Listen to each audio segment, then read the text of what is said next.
Now, watching all of this very closely is our next guest. Ali Mirzad is a senior advisor for Canadian Hazara Humanitarian Services. He has 4 family members who are trying to get out of Afghanistan right now. He's joining us in Ottawa. Mr. Mirzad, thank you for being with us today. Good morning, Michael. Thanks for having me.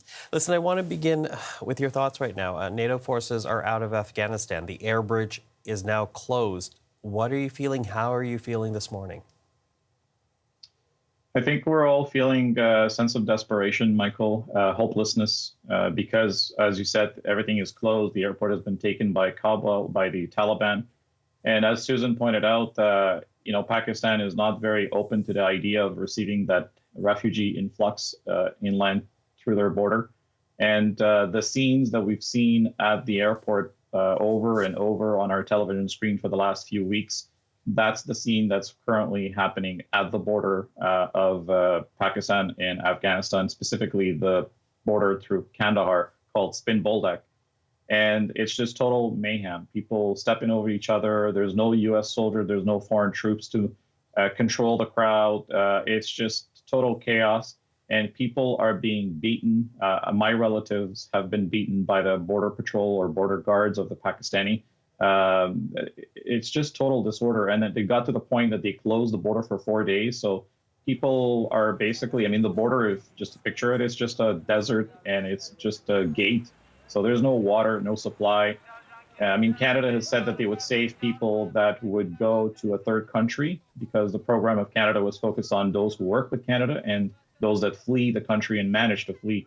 Now that these people have fled the country and made it to Pakistan, they're looking at Canada and other allied forces, how they're going to be helped and how they're going to get out of there. Mm-hmm. Lots of breakdown there. But, I want to begin with your family. You say they've already been experiencing beatings. Tell us a bit more. How has their life changed now that the Taliban has taken over? It's like a 360 degree, the Hazara, our community, our people have been persecuted for the longest time throughout the history of Afghanistan. And, being beaten at the border is just, another layer of persecution. And now they're just, they don't know. They're lost. They're so fatigued and lost that there's no word to describe their emotion. They don't know what awaits for them.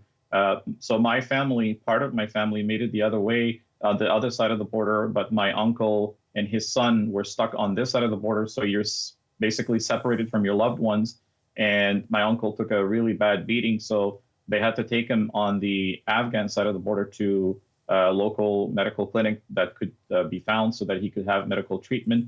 But, I don't know how to explain it. They're just frustrated. They're tired. They're fatigued, and they don't know what's going to happen. He doesn't know if he's going to be able to make it to the other side. And there's a lot of smugglers that are basically trying to make a buck by giving people to the other side. But, not all of them make it. Some of these guys take money from people and then disappear. And right now, they're looking at us for answers, but unfortunately, we don't have any answers of how we can help them. Mm-hmm. Paint a picture for us, if you wouldn't mind, Ali. You say they're trying to get across the border. They're being beaten at the border. How are they doing this? On foot, by car? How are they being stopped? Right. So from Kabul, they go by bus to Kandahar, and that's on its own like a very dangerous journey because there's checkpoints of Taliban all across Afghanistan.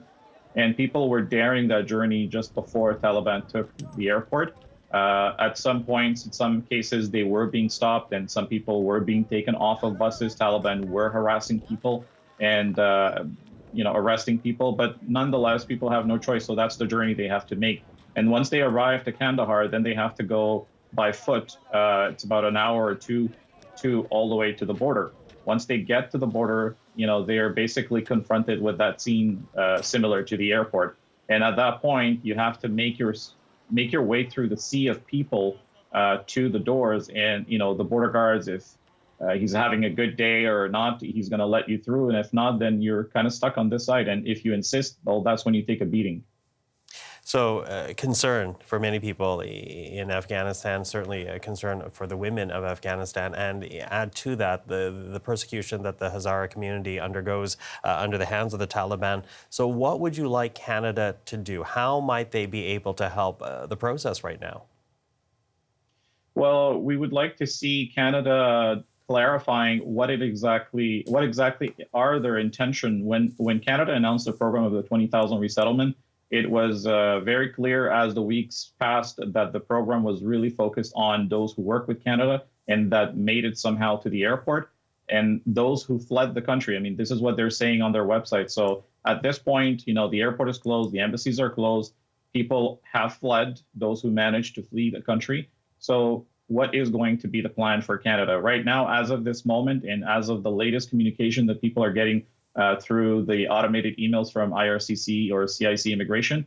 It's very scripted and very cryptic. It doesn't say exactly what the plan is, except that they will be safe. So we would like to see how that's happening. And it would be nice to see some type of Canadian presence on the ground in Pakistan, Quetta, where most people have fled across the border, to monitor, because we need to hold Pakistan accountable to the international conventions, protection of the refugees, to make sure that they are taken care. I mean, UNHCR is not even open on the ground there. So this is really happening fast. It's I know everyone is doing their best, and we applaud the Canadian response, taking the leadership on this, but we need Canada to step up and to clarify how they're going to respond to the need of these thousands of people that managed to flee the country based on the promise of Canada that they will be saved.